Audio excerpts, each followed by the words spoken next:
Welcome to T-SAT current affairs. ఈ ఎపిసోడ్లో మనం అక్టోబర్ మాసానికి సంబంధించి తెలంగాణ మరియు అంతర్జాతీయ అంశాల గురించి చూద్దాం. సో ముందుగా అక్టోబర్ మాసంలో జరిగిన ఉప ఎన్నికలు తెలంగాణ ఉమ్మడి జిల్లా నిజామాబాద్ ఉప ఎన్నికలు ఎమ్మెల్సీ అభ్యర్థి స్థానానికి.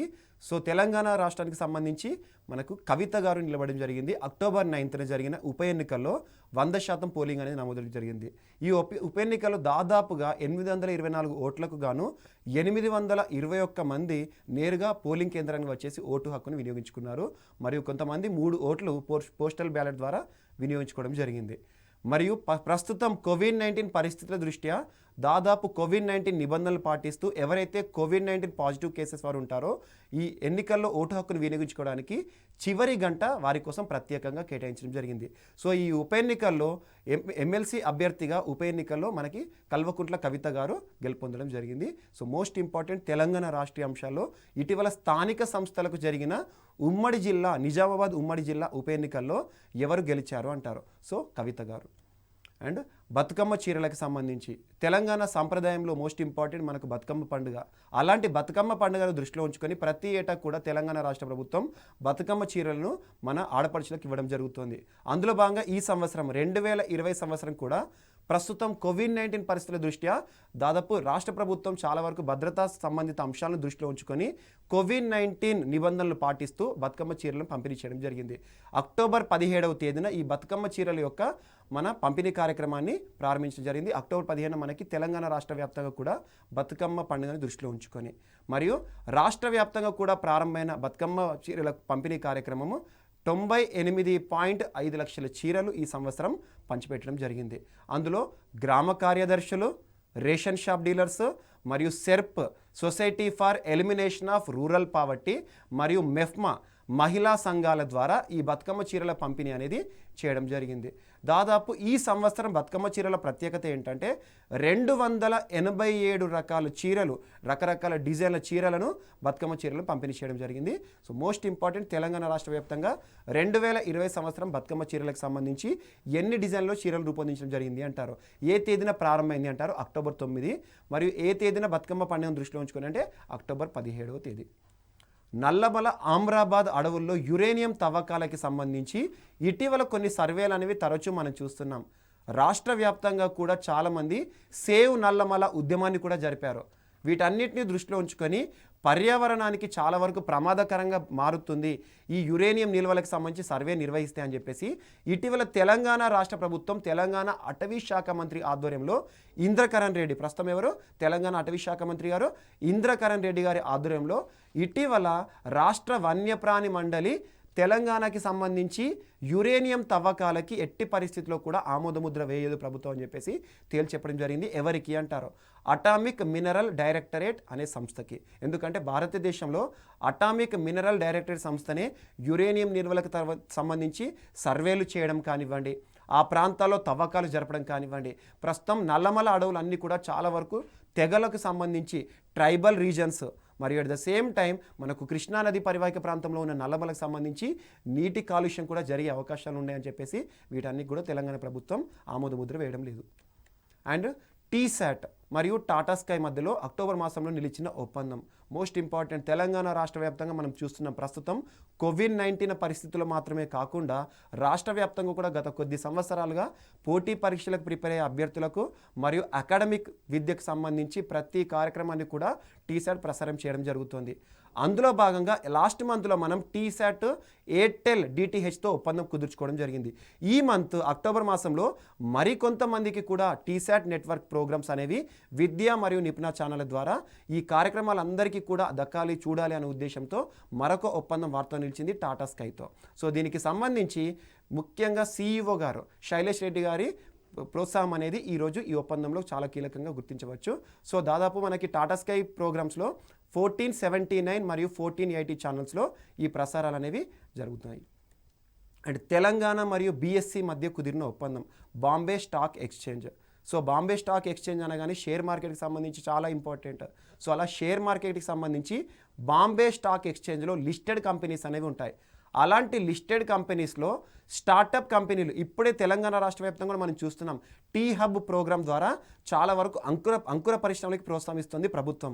అలాంటి అంకుర పరిశ్రమలు లేదా స్టార్టప్ కంపెనీలకి మరింత ప్రోత్సాహం కలగజేయాలి, మరింత ప్రోత్సాహం ఇవ్వాలి అనే ఉద్దేశంతో తెలంగాణ రాష్ట్ర ప్రభుత్వం బీఎస్ఈతో ఇటీవల ఒప్పందం కుదుర్చుకుంది.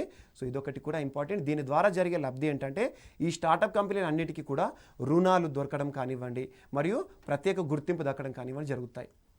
అండ్ వరదల దృష్ట్యా ఇటీవల మనం అక్టోబర్ మాసంలో చూసాము, కంటిన్యూగా వర్షాల ప్రభావం వలన హైదరాబాద్ ప్రాంతం మొత్తం కూడా ఫ్లాష్ ఫ్లడ్స్ బారిన పడ్డాయి. అందులో భాగంగా తెలంగాణ రాష్ట్రానికి సంబంధించి ఈ వరదల కింద సహాయార్థం ప్రస్తుతం చాలా చారిటీ సంస్థలు కూడా ముందుకొచ్చాయి. కేంద్ర ప్రభుత్వం కూడా తెలంగాణ రాష్ట్ర ప్రభుత్వానికి ఆపద సమయంలో హస్తం ఇస్తుందని చెప్పడం జరిగింది. ఇందులో భాగంగా పక్క రాష్ట్రం తమిళనాడు కూడా ఈ వరదల బారిన పడ్డ హైదరాబాద్ ప్రాంతాన్ని ఆదుకోవడానికి దాదాపు 10 కోట్ల రూపాయల నిధులను కూడా విడుదల చేయడం జరిగింది. ఇందులో భాగంగా తెలంగాణ రాష్ట్ర వ్యాప్తంగా కూడా ముఖ్యంగా చాలా ప్రాంతాల్లో వరదలను గుర్తులో ఉంచుకొని అందులోనూ హైదరాబాద్ పరిసర ప్రాంతాల్లో ఏవైతే ఇండ్లు ధ్వంసం అయ్యాయో ఈ వరదల బారిన వారందరికీ కూడా ఆర్థిక సాయం ప్రభుత్వం కలుగజేస్తుందని 550 కోట్ల రూపాయలను ప్రభుత్వం మంజూరు చేయడం జరిగింది. అలా పూర్తిగా ధ్వంసమైన ఇండ్లు ఏవైతే ఉంటాయో హైదరాబాద్ ప్రాంతంలో వారందరికీ కూడా ₹1,00,000 ప్రతి ఇంటికి ₹1,00,000 చొప్పున ప్రభుత్వం ఈ ఆపద సమయంలో సహాయం చేస్తుంది. మరియు పాక్షికంగా ఏవైతే ఇండ్లు ధ్వంసం అయితే వాటి కోసం రిపేరింగ్ వర్క్స్ కోసము ₹50,000 మరియు ప్రతి ఇంటికి కూడా ఈ వరదల్లో చిక్కుకున్న ప్రతి ఇంటికి కూడా ₹10,000 ఆర్థిక సాయాన్ని ప్రభుత్వం ప్రకటించడం జరిగింది. తెలంగాణ ప్రభుత్వానికి మరియు తమిళనాడు ప్రభుత్వానికి సంబంధించిన అంశం కూడా గుర్తుంచుకోండి. ఈ వరదల సమయంలో ఏ రాష్ట్ర ప్రభుత్వాలు తెలంగాణకి సాయం చేశాయంటారు. సో ఇలాంటి వాటిలో మోస్ట్ ఇంపార్టెంట్ తమిళనాడు ప్రభుత్వం ప్రస్తుతం ఎడప్పాడి పళనిస్వామి గారి ప్రభుత్వం తెలంగాణకి సంబంధించి హైదరాబాద్ వరదల దృష్ట్యా 10 కోట్ల రూపాయల ఆర్థిక సహాయాన్ని చేయడం జరిగింది. మరియు Hyderabad milk ATM, so most important, రాష్ట్రంలోనే మొట్టమొదటిసారిగా మిల్క్ ఏటీఎం అనే ఒక అంశం వార్తల్లోకి వచ్చింది. హైదరాబాద్లోని ఎల్బీ నగర్ చౌరస్తాలో మనకి ఇప్పటివరకు ఏటీఎం అంటే తెలుసు, నగదుకు సంబంధించి మనం నగదును విత్డ్రా చేయడం కానివ్వండి ఇలాంటి అంశాల విషయంలో ఏటీఎంని ఆశ్రయిస్తాము. అలాంటి సేమ్ కాన్సెప్ట్తో ఎవరికైతే లీటర్ కానీ పావు లీటర్ హాఫ్ లీటర్ ఈ సంఖ్యలో ముఖ్యంగా పాలను సేకరించాలనుకుంటే మిల్క్ ఏటీఎం సౌకర్యాలు కూడా కల్పిస్తూ ఇటీవల శ్రీ గీతా డైరీ గారి ఆధ్వర్యంలో హైదరాబాద్ ప్రాంతంలోని ఎల్బీ నగర్ చౌరస్తాలో రాష్ట్రంలోని మొట్టమొదటి మిల్క్ ఏటీఎం అనేది వార్తల్లోకి రావడం జరిగింది. రాజీవ్ గాంధీ అంతర్జాతీయ విమానాశ్రయం, భారతదేశంలో రాజీవ్ గాంధీ అంతర్జాతీయ విమానాశ్రయం ప్రత్యేకత ఒక గ్రీన్ఫీల్డ్ ఎయిర్పోర్ట్. సో అలాంటి గ్రీన్ఫీల్డ్ ఎయిర్పోర్ట్ భారతదేశంలోనే మొట్టమొదటిసారి ఒక అంశంతో వార్తలోకి వచ్చింది, ఈ బోర్డింగ్ సర్వీసెస్ అని. సో విదేశీ పర్యాటకులు ఎవరైతే ఉంటారో విదేశీ పర్యాటకులు మరియు విదేశీ ప్రయాణికులు అందరూ కూడా ఈరోజు భారతదేశాన్ని విజిట్ చేసేవారు ఉంటారు కదా, వారందరికీ కూడా సమయాన్ని దృష్టిలో ఉంచుకొని ఈ బోర్డింగ్ సర్వీసెస్ని ప్రారంభిస్తున్నట్టుగా మనకి స్వదేశీ పరిజ్ఞానంతో రాజీవ్ గాంధీ అంతర్జాతీయ విమానాశ్రయం సర్వీసులను ప్రారంభించడం జరిగింది. మొట్టమొదటిసారిగా లైసెన్స్ని ఏ విమాన సంస్థకి జారీ చేసింది అంటారు. సో ఇండిగో ఎయిర్లైన్స్, ఇదొకటి కూడా గుర్తుంచుకోండి. అండ్ నూతన సచివాలయానికి సంబంధించి నిర్మాణ బాధ్యతలు, సో మోస్ట్ ఇంపార్టెంట్, ప్రస్తుతం నూతన సచివాలయానికి సంబంధించి చాలా అంశాలు మనం చూస్తున్నాం. దీనికి సంబంధించి అధికారిక టెండర్ ప్రక్రియ పూర్తయింది. ఇటీవల తెలంగాణ రాష్ట్రంలో నూతన సచివాలయానికి సంబంధించి ఈ టెండర్ను ఏ సంస్థ పొందింది అంటారు. ఆ సంస్థ పేరు గుర్తుంచుకోండి ఖచ్చితంగా, షాపూర్జీ పల్లోంజీ అనే సంస్థ. దాదాపు 500 కోట్ల రూపాయలతో తెలంగాణ రాష్ట్రంలో నూతన సచివాలయ నిర్మాణానికి వీరు ముందుకు రావడం జరిగింది. దాదాపు 6 లక్షల చదరపు అడుగుల విస్తీర్ణంలో ఈ సచివాలయం నిర్మాణం అనేది 6 అంతస్తుల్లో జరుగుతుంది. ఈ ఒక అంశాన్ని కూడా చూడండి. షాపూర్జీ పల్లోంజీ సంస్థకి అధికారికంగా తెలంగాణ రాష్ట్ర ప్రభుత్వం టెండర్ ప్రక్రియ ఇవ్వడం జరిగింది. వితిన్ 1 ఇయర్లో దీని యొక్క నిర్మాణ బాధ్యతలు మొత్తం కూడా పూర్తి చేయాలని చెప్పడం జరిగింది. ధరణి పోర్టల్, సో మోస్ట్ ఇంపార్టెంట్, తరచూ మనం చూస్తున్నాం ధరణి పోర్టల్. నూతన రెవెన్యూ చట్టంలో ఈరోజు మనం తరచూ ప్రతిసారి వింటున్న పదం ధరణి పోర్టల్. ధరణి పోర్టల్ని ప్రభుత్వం అధికారికంగా అక్టోబర్ 29వ తేదీన ప్రారంభించడం జరిగింది. సో ఆ ధరణి పోర్టల్కి సంబంధించి రైతుకి సంబంధించి అన్ని రకాల సర్వీసెస్ని తన ముంగిట్లోకి తీసుకురావడం జరిగింది. అలాంటి భూ హక్కులు కానివ్వండి మరియు పాస్ పుస్తకాలు కానివ్వండి వీటన్నిటిని కూడా ఆన్లైన్గా మారుస్తూ ఆన్లైన్లోనే వీటికి సంబంధించిన అన్ని కూడా కార్యక్రమాలు చేసే ఉద్దేశంతో తెలంగాణ రాష్ట్ర ప్రభుత్వం ధరణి పోర్టల్ని తీసుకొచ్చింది. మరియు దీంతో పాటు రైతు వేదిక, సో రైతు వేదిక తెలంగాణ రాష్ట్రంలోనే దాదాపు 2601 రైతు వేదికలను తెలంగాణ రాష్ట్ర ప్రభుత్వం నిర్మిస్తోంది. మొత్తం అన్ని గ్రామ పంచాయతీల పరిధిలో కూడా దాదాపు అందులో 2601 రైతు వేదికల్లో మొదటి రైతు వేదికను అధికారికంగా తెలంగాణ రాష్ట్ర ముఖ్యమంత్రి చేతుల మీదుగా ప్రారంభం జరిగింది. అది ఎక్కడ అంటారు, కొడకంట్ల గ్రామం ప్రాంతానికి సంబంధించి. అండ్ ఇందులో భాగంగా ఇంకొక అంశాన్ని కూడా తెలంగాణ రాష్ట్ర ముఖ్యమంత్రి ప్రస్తావించారు. అదేంటంటే కోతులు, ప్రస్తుతం కోతులన్నీ కూడా మానవులు సంచరించే ఆవాస ప్రాంతాల్లోకి తిరుగుతున్నాయి. వీటన్నిటికీ కూడా ఆహార కేంద్రాలను కేటాయించాలి అనే ఉద్దేశంతో తెలంగాణ పల్లె ప్రకృతి వనాల్లో కోతుల కోసం ప్రత్యేకంగా ఆహారశాలలను ఏర్పాటు చేస్తూ ప్రభుత్వం ముందుకు రావడం జరిగింది. మొదటి విడతగా నల్గొండ జిల్లాలో దాదాపు 44 కోతుల ఆహారశాలలను పల్లె ప్రకృతి వనాల్లో ఏర్పాటు చేయడం జరిగింది.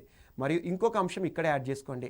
తెలంగాణ రాష్ట్రంలో మరొక దత్తత గ్రామం వార్తలు నిలిచింది, వాసాలమర్రి. సో వాసాలమర్రి ఏ జిల్లాలో ఉంది అంటారు. ఏదైనా వార్తల్లో ప్రత్యేకంగా కనిపించే ప్రాంతం కానీ గ్రామం కానీ ఉంటే దాని గురించి చూడండి.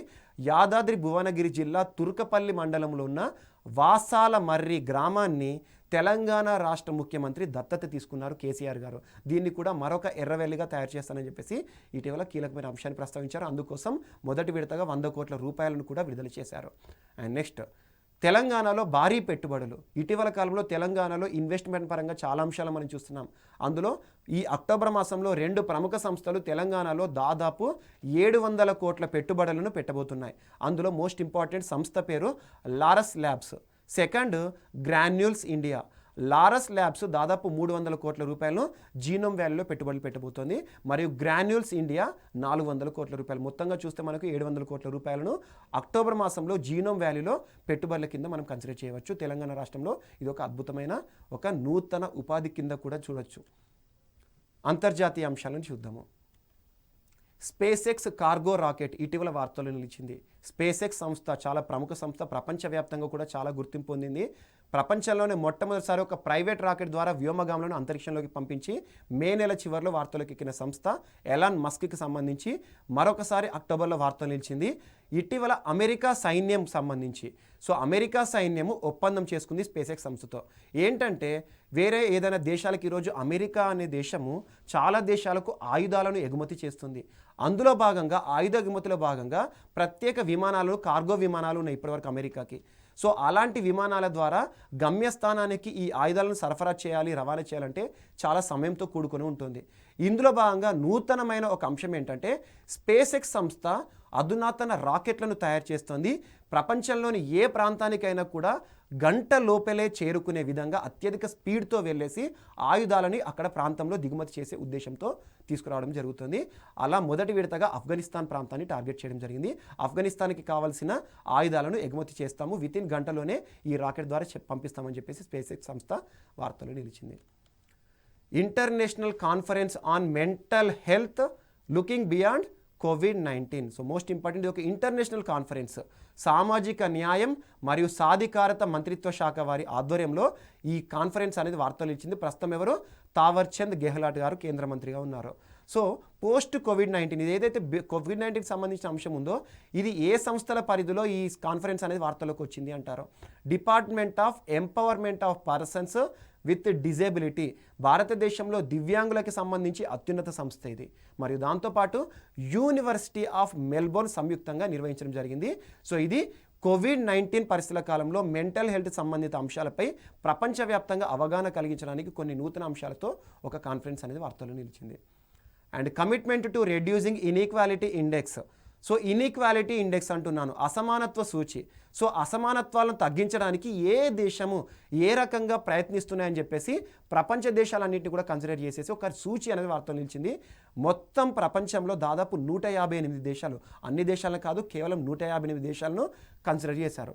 ఆ దేశాల్లో అసమానత్వాన్ని ఏ రకంగా ప్రభుత్వాలు తగ్గించడానికి ప్రయత్నిస్తున్నాయని చెప్పేసి వారు పాటించే పద్ధతులన్నింటినీ కానివ్వండి, పథకాలను కానివ్వండి అంచనా వేశారు. అందులో భారతదేశం ఈ 158 దేశాల్లో 129వ స్థానంలో ఉంది. ఇందులో భారతదేశం స్థానం ఎంత అంటారు, 129. Most important, Oxfam development international, ODI అంటారు. ఆక్స్ఫామ్ డెవలప్మెంట్ ఇంటర్నేషనల్ సంస్థ వారు ప్రపంచవ్యాప్తంగా అసమానత్వానికి సంబంధించి రెడ్యూస్ చేసే దేశాల జాబితాను ప్రకటించడం జరుగుతుంది. ఇందులో నార్వే మొదటి స్థానంలో ఉంది, చివరి స్థానంలో సౌత్ సుడాన్ ఉంది. మొదటి స్థానంలో నార్వే అంటే ఏంటి, నార్వే ప్రభుత్వం చాలా వరకు దేశంలో ఉన్న అసమానత్వ పరిస్థితులను తగ్గిస్తూ వార్తలు నిలుస్తున్నాయి అన్నట్టు. అండ్ జింబాబ్వేకు భారత్ ఇటీవల లైన్ ఆఫ్ క్రెడిట్ ఆర్థిక సాయం చేసింది. So Exim bank of India and line of credit అంటే గుర్తుంచుకోండి, ఇది ఒక రకమైన రుణం. సో రుణాల్లో కూడా చాలా రకాలు ఉంటాయి. లైన్ ఆఫ్ క్రెడిట్ అనేది ఒక రుణము. సో ఇందులో కొన్ని నిబంధనలు ఉంటాయి.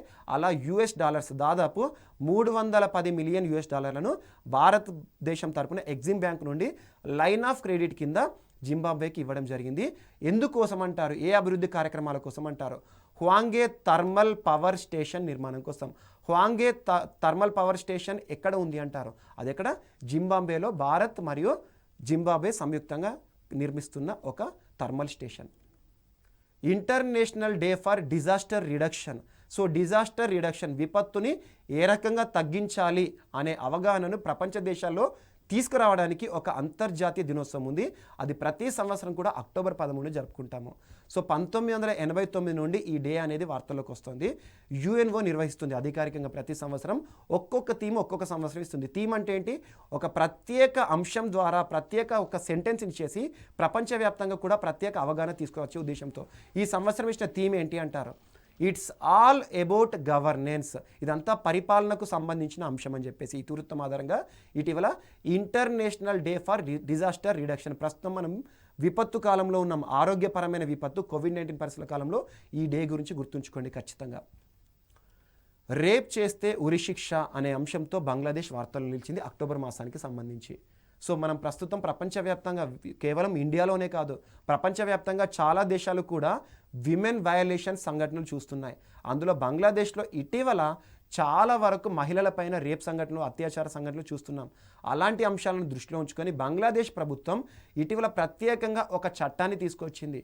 ఎవరైతే దేశంలో రేప్ కేసులో పట్టుబడిన నిందితులు ఉంటారో ఆ నిందితులందరికీ కూడా మరణశిక్ష విధిస్తూ చట్టాన్ని తీసుకువచ్చి ఇటీవల వార్తలు ఇచ్చింది బంగ్లాదేశ్. దీనికి సంబంధించి ఆమోదం ఆ దేశ అధ్యక్షుడు కూడా చెప్పడం జరిగింది, మహమ్మద్ అబ్దుల్ హమీద్ గారు. World students day most important. భారతదేశంలోనే ప్రతి ఒక్కరికి కూడా అభిమానించే ఒక వ్యక్తి అబ్దుల్ కలాము. సో ప్రపంచంలో ఎనిమీస్ అంటూ లేని వ్యక్తి ఎవరైనా ఉన్నారంటే అబ్దుల్ కలాం గారే అనుకోవచ్చు. అలా చిన్నతనం నుండి పెద్దవారు అందరికీ కూడా అబ్దుల్ కలాం వారు చాలా వరకు కూడా ఇష్టం ఉంటుంది. అలాంటి అబ్దుల్ కలాం గారి జన్మదినం సందర్భంగా ప్రతి సంవత్సరం కూడా ప్రపంచ విద్యార్థుల దినోత్సవంగా జరుపుకుంటాము. అలా అబ్దుల్ కలాం గారి జన్మదినోత్సవం ఏ రోజున అంటారు? అక్టోబర్ 15, 2020 తమిళనాడు రాష్ట్రంలో జన్మించారు. సో ఈ సంవత్సరం ఇచ్చిన థీమ్ ఏంటి అంటారు? 2020 థీమ్ ఏంటి అంటారు? అండ్ ప్రతి సంవత్సరం కూడా UNO నిర్వహిస్తుంది ఈ దినోత్సవాన్ని. 2010 నుండి అధికారికంగా నిర్వహిస్తున్నారు. ఈ సంవత్సరం ఇచ్చిన థీమ్ ఏంటి అంటారు? Learning for the people, planet, prosperity and peace. 4 peace. Learning for 4 peace అని గుర్తుంచుకోండి. Global hand washing day. ప్రస్తుతం విపత్తు కాలంలో, COVID-19 పరిస్థితుల కాలంలో ప్రతిసారి కూడా మనం చేతులను శుభ్రం చేసుకుంటున్నాం. ఇలాంటి పరిస్థితుల్లో ఈ డే అనేది important. Global hand washing day అంటే ప్రపంచ చేతి పరిశుభ్రణ దినోత్సవం అన్నట్టు. సో అలా అక్టోబర్ 15న ప్రతి సంవత్సరం నిర్వహిస్తారు. 2008 నుండి ఇది వార్తలోకి వచ్చింది. కానీ ఈ సంవత్సరం ఎక్కువగా వార్తలు నిలుస్తుంది. ఎందుకంటే ప్రతి ఒక్కరు కూడా శానిటైజేషన్, క్లీనింగ్ సంబంధిత అంశాలపైన దృష్టి సారిస్తున్నారు కాబట్టి ప్రతి సంవత్సరం ఈ డేని ఎవరు నిర్వహిస్తారో అధికారికంగా అంటారు? UNICEF. Most important, united nations international children's emergency fund. So ఈ సంవత్సరం ఇచ్చిన థీమ్ ఏంటి? 2020 అంటారు. Hand hygiene for all.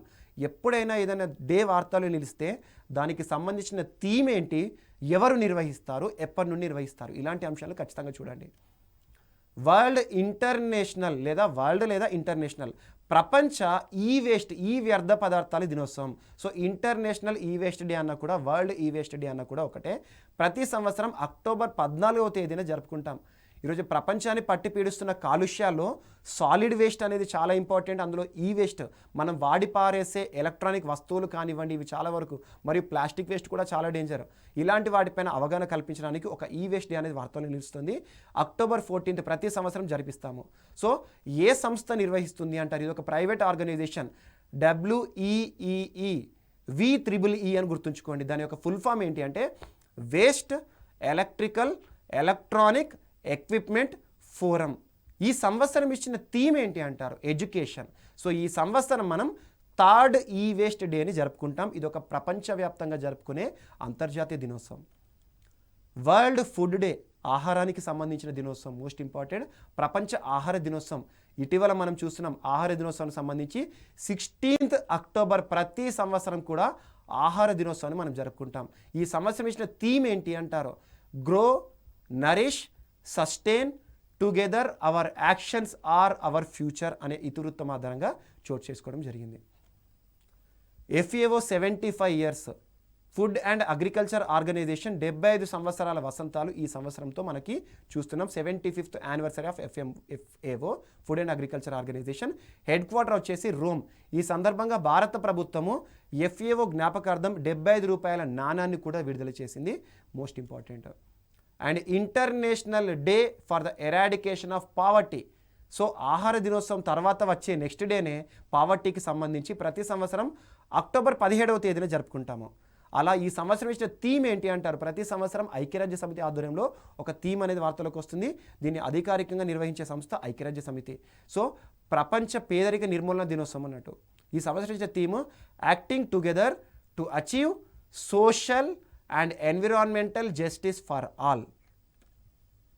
మయన్మార్కి భారత జలాంతర్గామి INS సింధువీర అని గుర్తుంచుకోండి. మయన్మార్ దేశం ఏదైతే ఉంటుందో మయన్మార్కి ఇటీవల భారత ప్రభుత్వము ఒక జలాంతర్గామిని గిఫ్ట్గా ఇవ్వడం జరిగింది. మొట్టమొదటి జలాంతర్గామి INS సింధువీర ఏ దేశానికి ఇవ్వడం జరిగింది అంటారు? సో మయన్మార్లో మొట్టమొదటి జలాంతర్గామి. ఎందుకంటే ప్రస్తుతం చైనాకి సంబంధించి చాలా వరకు కూడా చుట్టుపక్కల దేశాలు, భారత్ చుట్టుపక్కల దేశాలతో చైనా సాన్నిహిత్యాన్ని చూస్తున్నాం, భారత్కి దూరంగా చేసే ఘటనలు చూస్తున్నాం. అలాంటి అంశాల్లో భారతదేశం కూడా మన చుట్టుపక్కల దేశాలతో సత్సంబంధాలు నెలకొల్పడానికి ప్రతిసారి కూడా ఏదో ఒక ఆర్థిక సహాయాలు కానివ్వండి, ఏదో ఒక గిఫ్ట్స్ కానివ్వండి వార్తలు నిలుస్తాయి. అలా INS సింధువీరాని ఇటీవల భారత ప్రభుత్వం ఏ దేశానికి ఇవ్వడం జరిగింది అంటారు? సో ఇది మన జలాంతర్గామి అంటే సబ్మెరైన్ అంటే సముద్ర గర్భంలో ప్రయాణించేది మయన్మార్కి సంబంధించిన అంశము.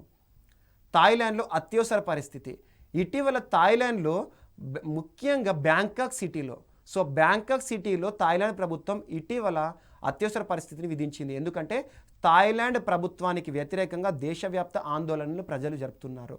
మరియు రాజ్యాంగానికి వ్యతిరేకంగా రాజ్యాంగంలో సంస్కరణ తీసుకురావాలని, మరియు ప్రస్తుతం ఇప్పటికి కూడా థాయిలాండ్లో రాచరిక వ్యవస్థ ఉంది. ఇలాంటి రాచరిక వ్యవస్థను అంతమొందించాలి అనే ఉద్దేశంతో దేశవ్యాప్తంగా ప్రజలు చేస్తున్న ఉద్యమాన్ని దృష్టిలో ఉంచుకొని ఉద్యమాన్ని అణచివేయాలని చెప్పేసి ఉద్యమం ఉవ్వెత్తున జరుగుతున్న బ్యాంకాక్ సిటీలో మొదటి విడతగా అత్యవసర పరిస్థితి విధించడం జరిగింది. సో ప్రస్తుతం ప్రధానికి వ్యతిరేకంగా ఈ మూమెంట్ అనేది ప్రారంభమైంది. ప్రస్తుతం ప్రధాని ఎవరు? ప్రయుత్ చాన్ ఓచా. అండ్ గ్లోబల్ హంగర్ ఇండెక్స్ 2020 అంటే ప్రపంచ ఆకలి సూచీలో భారత స్థానం ఎంత అంటారు? 94వ స్థానం. ఎన్ని దేశాలపైన సర్వే చేశారు అంటే 107 దేశాలు. ఎవరు చేశారు? అసలు ఈ సర్వేని ఎవరు చేస్తారు అంటారు? ఈ ఇండెక్స్ ఎవరు ఇస్తారు అంటారు? Welthungerhilfe. So Welthungerhilfe మరియు కన్సర్న్ వరల్డ్ వైడ్ ఈ రెండు సంస్థలు కూడా ఈ సూచీని ఇవ్వడం జరుగుతుంది. వెల్త్ హంగర్ హిల్ఫే సంస్థ మరియు కన్సర్న్ వరల్డ్ వైడ్, ఒకటి జర్మనీకి సంబంధించింది, ఒకటి ఐర్లాండ్ కేంద్రంగా పనిచేస్తున్న సంస్థలు. మరియు స్లినెక్స్ 2020. స్లినెక్స్ పేరులోనే ఉంది. శ్రీలంకకి భారత్కి మధ్యలో జరుగుతున్న నావికా దళ విన్యాసాలు 2020లో ఎక్కడ జరిగాయి, దీనిలో ఏవేవి పార్టిసిపేట్ చేశాయి అంటారు? సో ఈసారి జరిగినవి 8వసారి జరిగాయి. సో లాస్ట్ ఇయర్ ఈ స్లినెక్స్ 2019కి వేదిక ఏంటంటే విశాఖపట్నం. సో కోస్టల్ ప్రాంతాల్లో జరుగుతాయి. ఎప్పుడైనా నావికా విన్యాసాలకు కేంద్రం సముద్ర జలాలు. అలాంటిది విశాఖ ఒడ్డున లాస్ట్ ఇయర్ జరిగాయి. ఈ సంవత్సరం శ్రీలంకలో ప్రారంభమైనాయి. ట్రిన్కోమలే అనే ప్రాంతంలో శ్రీలంకలో ప్రారంభమైన సైనిక విన్యాసాలు అక్టోబర్ 19th నుండి 21st మధ్యలో 3 రోజుల పాటు జరిగాయి. ఇందులో ఏ జలాంతర్గాములు కానివ్వండి, ఏ నౌకలు పార్టిసిపేట్ చేశాయి అంటారు? ఒకటి SLN షయూరా, 2 SLN గజబాహు, మరియు భారతదేశానికి సంబంధించి కమోటా మరియు కిల్టాన్, INS కమోటా, INS కిల్టాన్. G20 దేశాలకు సంబంధించి ఒక గ్లోబల్ సమ్మిట్ వర్చువల్గా ఇటీవల చోటు చేసుకుంది అక్టోబర్ మాసంలో. సో ఆతిథ్య దేశం ఏంటి ఈ సంవత్సరం అంటారు? Saudi Arabia. అని గుర్తుంచుకొని ప్రస్తుతం G20కి సంబంధించి ఏ సదస్సు జరిగినా కూడా ఆ సదస్సుకు ఆతిథ్య దేశం G20ల విషయంలో సౌదీ అరేబియా. ఎందుకంటే ఈ సంవత్సరం G20 అంతా కూడా సౌదీ అరేబియా ఆధ్వర్యంలో జరుగుతున్నాయి. So government youth dialogue in post COVID-19 opportunities అనే టైటిల్తో జరిగింది. భారత్ నుండి ఎవరు అంటే ఇది యువతకు సంబంధించిన ఒక సదస్సు. సో యువతకి ఎలాంటి సదుపాయాలు కల్పించాలి, ఎలాంటి ప్రోత్సాహకాలు కల్పించాలి అనే అంశం ఆధారంగా జరిగినాయి. సో భారత్ నుండి ప్రస్తుతం కేంద్ర మంత్రి ఎవరు? యువజన శాఖ మంత్రి మరియు క్రీడా శాఖ మంత్రులు కిరణ్ రిజిజు గారు. సో ఈ సదస్సులో పాల్గొనడం జరిగింది. ఇందులో చివరిగా అన్ని దేశాలు కూడా ఒక మాటపై నిలబడాలని చెప్పేసి ఒక థీమ్ని కూడా ప్రకటించారు. అదేంటంటే future fit, youth empowerment, global citizenship అనే ఇతివృత్తం ఆధారంగా జరిగాయి. చంద్రునిపై 4G సెల్యులార్ నెట్వర్క్. అండ్ చూడండి, భారతదేశంలోనే చాలా ప్రాంతాల్లో ఇప్పటివరకు సిగ్నలింగ్ వ్యవస్థ లేదు. చాలా వరకు కూడా నెట్వర్క్ విషయంలో కొత్త నెట్వర్క్స్ 4G 5G అనే నెట్వర్క్స్ గురించి చూస్తూ ఉంటున్నాం. అలాంటి ఒక 4G హైయెస్ట్ స్పీడ్ నెట్వర్క్ చంద్రుని పైన కూడా ఏర్పాటు చేయాలి. ఎందుకంటే Artemis programme, moon mission programme, so mission to moon ప్రోగ్రామ్ని నాసా చేయదలుస్తోంది. 2024లో అమెరికాకి సంబంధించి ఇప్పటి వరకు చంద్రుని పైన ఎవరు కూడా కనుగొనని అంశాలను కనుగొంటామని అమెరికా ప్రకటించింది. అంతటి ప్రతిష్టాత్మక ప్రోగ్రాంలో భాగంగా నాసా నోకియా ఏ దేశానికి కేంద్రంగా పనిచేస్తుంది? ఫిన్లాండ్ కేంద్రంగా పనిచేసేది. సో నోకియాతో ఒక అంశం విషయంలో ఒప్పందం చేసుకుంది. చంద్రుని పైన కూడా సిగ్నలింగ్ వ్యవస్థ ఉండాలి, ఇంటర్నెట్ సౌకర్యాలు ఉండాలి 2024 సంవత్సరంలో చేయబోయే పరిశోధనల కోసం అని చెప్పేసి ఇప్పుడు నోకియా సంస్థ ఏం చేస్తుంది? చంద్రమండలం పైన సెల్ ఫోన్ టవర్లను నిర్మాణం చేస్తుంది. అండ్ కోవిడ్ నిర్ధారణకు సింగపూర్ బేస్డ్ ఒక బ్రీత్ అనలైజర్ వార్తలు నిలిచింది. అంటే ఏంటంటే ఇప్పటివరకు మనం చూస్తూ ఉంటాం COVID-19 సంబంధించి నాజల్ స్వాబ్ ద్వారా మనకు కోవిడ్ టెస్టులు చేస్తాము. అంటే ఏంటి? ముక్కులో మనకి ఏదైతే ఉంటుందో ఒక కాటన్ని మనం ఇన్సర్ట్ చేసేసి అక్కడ నుండి శాంపుల్ తీస్తాము. అలాంటిది డ్రంక్ అండ్ డ్రైవ్లో మనం తరచూ చూస్తూ ఉంటాం కదా బ్రీత్ అనలైజర్. అలాంటి బ్రీతింగ్లో ఉండే ఫ్రీక్వెన్సీ ఏదైతే ఉంటుందో అందులో ఉండే గాలి ద్వారా కూడా గాలిలో ఉండే రేణువులను పరీక్షించి వితిన్ ఫ్రాక్షన్ ఆఫ్ సెకండ్లోనే కోవిడ్ నిర్ధారణను చేసే ఉద్దేశంతో సింగపూర్ బేస్డ్ ఒక యూనివర్సిటీ శాస్త్రవేత్తలు, నేషనల్ యూనివర్సిటీ ఆఫ్ సింగపూర్ శాస్త్రవేత్తలు ఈ అంశంతో ముందుకు వచ్చారు. ఒక breath analyser for Covid test, అంటే కోవిడ్ టెస్ట్ పరికరం వార్తల్లో నిలిచింది సింగపూర్కి సంబంధించి. మరియు ఏషియా పవర్ ఇండెక్స్ 2020 వార్తలు నిలిచింది. సిడ్నీ బేస్డ్ లారీ ఇన్స్టిట్యూట్ దీన్ని ప్రకటించింది. సో సిడ్నీ బేస్డ్ లోయ్ ఇన్స్టిట్యూట్ ఈ ఏషియా పవర్ ఇండెక్స్ని ప్రకటించడం జరిగింది. ఇందులో భారతదేశం స్థానం ఎంత అంటారు? 26 దేశాల్లో చేసిన సర్వే ఆధారంగా భారతదేశం స్థానము 4వ స్థానంలో ఉంది. భారత్ స్కోర్ ఎంత అంటే 39.7 అవుట్ ఆఫ్ 100. సో ఇందులో టాప్ ప్లేస్లో ఉన్న దేశం ఏంటి అంటారు? అమెరికా 81.6, చైనా సెకండ్ ఉంది, అండ్ జపాన్ థర్డ్ ప్లేస్లో ఉంది. అంటే ఏంటి ఏషియా పవర్ ఇండెక్స్ అంటే? ఆసియా పైన అత్యంత ప్రభావం చూపించే శక్తివంతమైన దేశాలు ప్రపంచంలో ఏవి అంటారు. సో అలా ఏషియా పవర్ ఇండెక్స్లో భారతదేశం స్థానం 4వ స్థానం. అండ్ మలబార్ నావికా సైనిక విన్యాసాలు 1992 నుండి ప్రారంభమయ్యాయి. అమెరికా, భారత్ సంయుక్తంగా ప్రారంభమైన ఈ సైనిక విన్యాసాలు ఏవైతే ఉన్నాయో నావికా సైనిక విన్యాసాలు 2015లో భారత్, అమెరికా, జపాన్ల మధ్యలో త్రివిధ సైనిక విన్యాసాలుగా మారాయి. ఈ సంవత్సరం మలబార్ సైనిక విన్యాసాల్లో చేరబోతున్న దేశం 4వ దేశం, మోస్ట్ ఇంపార్టెంట్, నవంబర్లో జరగబోతున్నాయి ఆస్ట్రేలియా కూడా. So Australia, Japan, America, India ఈ 4 కూడా క్వాడ్ దేశాల కూటమి. సో క్వాడ్ దేశాల కూటమి అంటే క్వాడ్రిలాటరల్ సెక్యూరిటీ డైలాగ్, చైనాకి వ్యతిరేకంగా పనిచేస్తున్నాయి. సో ఇందులో క్వాడ్ గ్రూప్ మలబార్ సైనిక విన్యాసాల్లో పార్టిసిపేట్ చేయబోతున్నాయి. ఆస్ట్రేలియా ఈ సంవత్సరం నుండి చేరబోతున్నాయి. దీనికి సంబంధించిన హిస్టరీ చూడండి. 1992లో అమెరికాతో ప్రారంభించిన భారత్ విన్యాసాలు, ఆ తర్వాత 2015లో భారత్, జపాన్, అమెరికా, 2020 నుండి భారత్, అమెరికా, జపాన్, ఆస్ట్రేలియా. ప్రతి 6గురిలో ఒక చిన్నారి పేదరికంలోనే బాధలో ఉంటున్నారని చెప్పేసి ఇటీవల ఒక నివేదిక వార్తలు నిలిచింది అక్టోబర్ మాసంలో. సో వరల్డ్ బ్యాంక్ రిపోర్టు మరియు యూనిసెఫ్ సంయుక్తంగా ఇచ్చిన నివేదిక ఆధారంగా ఇది వార్తలు నిలిచింది. కరోనా విజృంభణకు ముందు ప్రపంచంలో ప్రతి 6గురిలో ఒక చిన్నారి కడు పేదరికంలో అనుభవిస్తున్నారట. ప్రపంచవ్యాప్తంగా దాదాపు 6 సంవత్సరాలలోపు చిన్నారులు ప్రతి 6గురిలో ఒక చిన్నారి 35.6 కోట్ల మంది పేదరికంతో మగ్గుతున్నారు. ఎప్పుడు? కరోనా విజృంభణకు జరగకముందంటే ఆల్మోస్ట్ ఫిబ్రవరి, జనవరి కంటే ముందు. సో ఇప్పుడు దాదాపు ఈ సంఖ్య మరింత పెరిగే అవకాశం కూడా ఉందని చెప్పేసి వరల్డ్ బ్యాంక్, యూనిసెఫ్ ప్రకటిస్తున్నాయి. మరియు 2013 నుండి 2017 వరకు అత్యంత పేదరికంలో నివసిస్తున్న వారి సంఖ్య ప్రతి ఏటా కూడా 2.9 కోట్ల మేర తగ్గుతోంది. కానీ ప్రస్తుతం కరోనా కాలంలో ఉన్నట్టుండిగా ఈ సంఖ్య పెరగబోతోంది అని ముందస్తు హెచ్చరికలు కూడా జారీ చేస్తున్నాయి. ఇథియోపియాలో ఒక నూతన చట్టాన్ని తీసుకొచ్చారు. ఇథియోపియాకు సంబంధించి కరోనా విజృంభిస్తున్న ఇథియోపియా దేశంలో ప్రభుత్వం తీసుకొచ్చిన చట్టం ఏంటంటే, ఎవరైతే ప్రభుత్వం విధించిన లాక్డౌన్ నిబంధనలు ఉంటాయో, నిబంధనలు ఉల్లంఘిస్తారు కదా, వారందరూ ముఖ్యంగా సోషల్ డిస్టెన్స్ పాటించకపోవడం, మాస్క్ ధరించకపోవడం మరియు సెకండ్ ఇవ్వడం కానివ్వండి, ఇలాంటి వారు ఎవరైతే దొరుకుతారో వారిని 2 సంవత్సరాల పాటు జైల్లో శిక్ష అనుభవించాల్సిందే, మరియు దాంతోపాటు ఫైన్ కూడా ఉంటుంది. ఇలాంటి ఒక చట్టం గడిచిన మాసాల్లో కూడా చూసాం. ఇండోనేషియా ప్రభుత్వం తీసుకొచ్చింది. ఇండోనేషియాలో లాక్డౌన్ నిబంధనలు ఉల్లంఘించిన వారికి, ఎవరైతే కరోనా బారిన చనిపోయిన వారు ఉంటారో, చనిపోయిన వారు ఉంటారో వారికి అంత్యక్రియలు జరిపే కార్యక్రమాన్ని చేపట్టింది. సో లాక్డౌన్ నిబంధనలు ఉల్లంఘిస్తే కరోనాతో చనిపోయిన వారికి అంత్యక్రియలు జరపాలన్నట్టు. అది ఇండోనేషియా, ఇది ఇథియోపియా. అండ్ ఐక్యరాజ్య సమితికి 75 సంవత్సరాలు పూర్తయ్యాయి. మోస్ట్ ఇంపార్టెంట్, అక్టోబర్ 24, 1940 సంవత్సరంలో ప్రపంచ దేశాల్లో శాంతి స్థాపనే ధ్యేయంగా ఏర్పడిన ఒక అంతర్జాతీయ సంస్థ ఐక్యరాజ్య సమితి. సో అలాంటి ఐక్యరాజ్య సమితి 75 వసంతాలు ఈ సంవత్సరము మనం సెలబ్రేట్ చేసుకుంటున్నాం. దీని జ్ఞాపకార్థం భారత ప్రభుత్వం 75 రూపీస్ స్టాంపుని విడుదల చేసింది, పోస్టల్ స్టాంపు. అండ్ ఇంకొక అంశం గుర్తుంచుకొని ఇక్కడ కన్ఫ్యూజ్ అవ్వకండి, FAO కూడా 75 ఇయర్సే.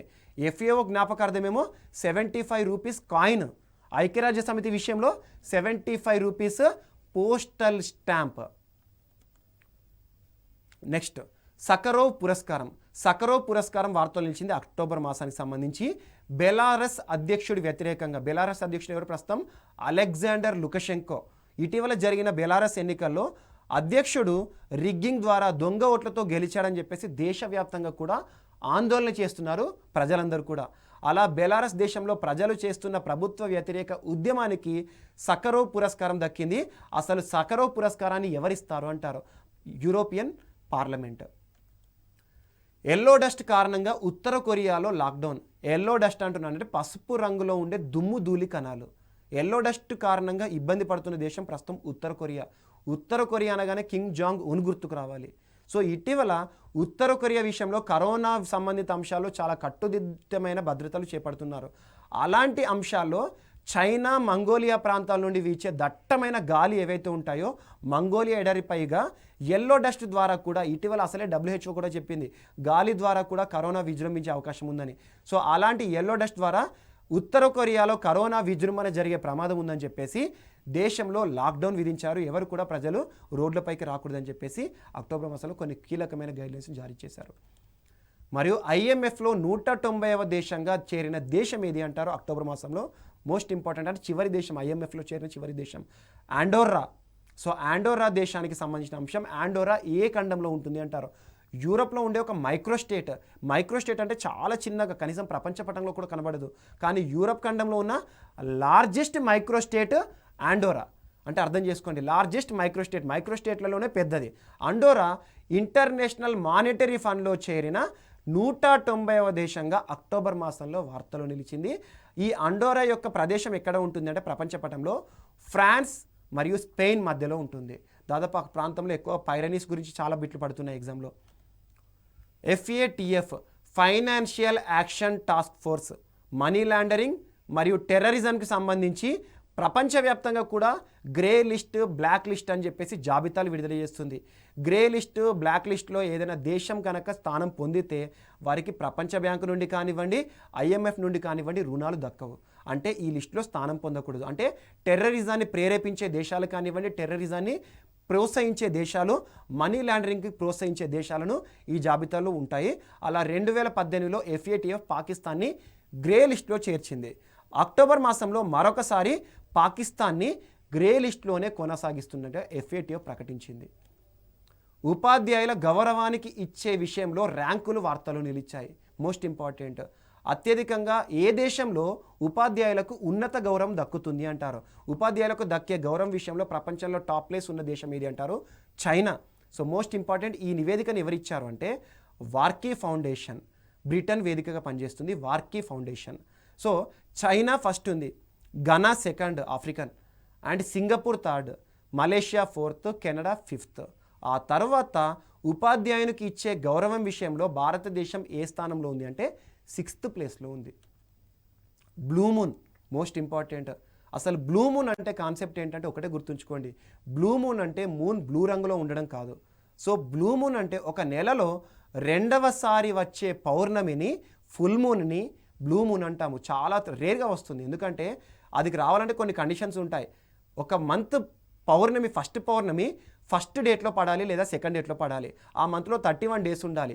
అలాంటి మంత్లో ఏ మంత్ అయినా చూడండి, ఒక మంత్లో ఒక్క పౌర్ణమి, ఒక అమావాస్య మాత్రమే వస్తాయి. సో అలా ఒక నెలలో ఒక పౌర్ణమి కాకుండా రెండవ పౌర్ణమి వచ్చిందనుకోండి, ఒక నెలలో వచ్చే రెండవ పౌర్ణమిని బ్లూ మూన్ అంటాము. అంతే తప్పితే మూన్ కలర్లో మారడం కానివ్వండి, దాని యొక్క డిస్టెన్స్లో మార్పు కానివ్వండి ఏది ఉండదు. సో అలాంటి బ్లూ మూన్ సంబంధించి జాగ్రఫీలో ఖచ్చితంగా బిట్టుపడతాయి. అక్టోబర్ మాసం ఇలాంటి ఒక అరుదైన ఘటనకి చోటు చేసుకుంది. అక్టోబర్ 31వ తేదీన బ్లూ మూన్ మరియు అక్టోబర్ 1వ తేదీన కూడా ఫుల్ మూన్. సో అలా మొదటి పౌర్ణమి అక్టోబర్ 1, రెండవ పౌర్ణమిని కదా బ్లూ మూన్ అంటాము, అక్టోబర్ 31 వార్తలు నిలిచింది. నో మాస్క్ నో సర్వీస్ అనే అంశంతో బంగ్లాదేశ్ వార్తలు నిలిచింది. ఆల్రెడీ బంగ్లాదేశ్ అక్టోబర్ మాసంలో రేప్ చేసిన వారికి ఉరిశిక్ష విధిస్తూ వార్తలు నిలిచింది. అలాంటి విషయం ఇంకొకటి ఏంటంటే నో మాస్క్ నో సర్వీస్. ప్రస్తుతం కోవిడ్ విజృంభిస్తున్న కారణంలో ఎక్కువగా కేసులు నమోదవుతున్నాయి బంగ్లాదేశ్లో. అలాంటి బంగ్లాదేశ్లో కోవిడ్ వ్యాప్తిని అరికట్టాలని ప్రభుత్వం నుండి వచ్చే పౌర సరఫరాలు కానీ, ప్రభుత్వ కార్యక్రమాలు కానివ్వండి, పౌరులకు ప్రభుత్వం నుండి వచ్చే అన్ని కార్యక్రమాలను కూడా దృష్టిలో ఉంచుకొని ఎవరైతే మాస్క్ ధరించారో వారికి ప్రభుత్వం నుండి ఎలాంటి సర్వీసులు కూడా ఇవ్వము అని చెప్పేసి నో మాస్క్ నో సర్వీస్ అనే బోర్డులను ప్రతి ప్రభుత్వ కార్యాలయం బయట ఒక నోటీస్ బోర్డుగా పెడుతున్నారు. బంగ్లాదేశ్ దీనికి సంబంధించి ప్రత్యేకంగా వార్తల్లో నిలిచింది. 6th bricks parliamentary forum. So పార్లమెంట్కి సంబంధించి ఎవరు పార్టిసిపేట్ చేశారు ఇందులో అంటారు. పార్లమెంట్ అనగానే మనకు ఉన్నత స్థానం ఎవరు? స్పీకర్ ఓం బిర్లా గారు. BRICS partnership in the interest of global stability, safety, innovative growth, parliamentary dimension అనే ఒక సదస్సు జరిగింది అక్టోబర్ మాసంలో. దీనికి చైర్మన్గా వహించిన దేశం ఏది అంటారు? రష్యా. అంటే రష్యాకి సంబంధించి పార్లమెంట్ స్పీకర్ రావాలి. ఎవరు? వ్యాచెస్లో వోలోడిన్ అనే వ్యక్తి ఆధ్వర్యంలో జరిగింది. సో ప్రస్తుతం రష్యాకి సంబంధించి స్పీకర్ హోదాలో ఉన్నారు. భారతదేశం నుండి స్పీకర్ స్థానంలో ఎవరు అటెండ్ అయ్యారంటే ప్రస్తుతం భారతదేశం స్పీకర్ ఎవరు? ఓం బిర్లా గారు. అండ్ నెక్స్ట్ అక్టోబర్ మాసంలో ఒక పగడాల దిబ్బ వార్తలో నిలిచింది. పగడాల దిబ్బ అనగానే ప్రపంచంలో గుర్తుకు రావాల్సిన దేశము గ్రేట్ బ్యారియర్ రీఫ్ ఉన్న ఖండము మరియు దేశం ఆస్ట్రేలియా. అలాంటి ఆస్ట్రేలియాలో ఉన్న గ్రేట్ బ్యారియర్ రీఫ్ పగడపు దిబ్బ కోరల్ రీఫ్ విషయంలో ప్రపంచంలోనే అత్యంత పొడవైన పగడపు దిబ్బ కనుగొనడం జరిగింది అక్టోబర్ మాసంలో. దాన్ని ఎవరు కనుగొన్నారంటే షిమిట్ ఓషియానిక్ ఇన్స్టిట్యూట్ శాస్త్రవేత్తలు. షిమిట్ ఓషియానిక్ ఇన్స్టిట్యూట్. ఓషియానిక్ అనే పదం ఎక్కడ ఉన్నా కూడా సముద్రాలపైన పరిశోధనలు చేసే శాస్త్రవేత్తలు అన్నట్టు. సో అలా గ్రేట్ బ్యారియర్ రీఫ్ ఆస్ట్రేలియాలో ఉంది కదా, అందులో దాదాపు 500 మీటర్ల ఎత్తైన ఒక పగడాల దిబ్బని కనుగొనడం జరిగింది. 500 మీటర్లు అంటే ఆల్మోస్ట్ 1/2 కిలోమీటర్ హైట్ ఉంటుంది. దాని కంపారిజన్ ఎలా చేయొచ్చు అంటే ప్రపంచంలో చాలా పొడవైన కొన్ని నిర్మాణాలు, Petronas twin towers almost 451 metres ఉంటుంది.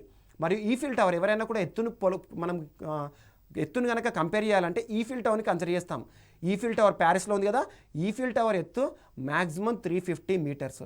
అంటే దీనికంటే కూడా ఎత్తైన ఒక పగడాల దిబ్బ. ఒక జీవ వైవిధ్య అంశం ఏంటంటే పగడాల దిబ్బ వార్తలోకి వచ్చింది ఆస్ట్రేలియాకి సంబంధించి. జాబిల్లిపై పుష్కలంగా నీరు ఉంది అనే ఒక అంశం అక్టోబర్లో కనుగొనబడింది.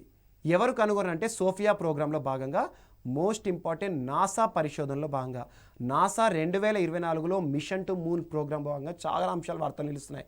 అలా చంద్రునిపై మంచు రూపంలో విస్తృతమైన నీరు ఉందని చెప్పేసి సోఫియా ప్రోగ్రాం చెప్పడం జరిగింది. సో అట్మాస్ఫియరిక్, సోఫియా అంటే ఏంటంటే spheric observatory, stratospheric observatory for infrared astronomy ప్రయోగం ఆధారంగా దీని యొక్క నిర్ధారణ జరిగింది. Stratospheric observatory for infrared astronomy ప్రయోగం. సో ఇవి మనకు అక్టోబర్ మాసానికి సంబంధించి అంతర్జాతీయ మరియు తెలంగాణ అంశాలు.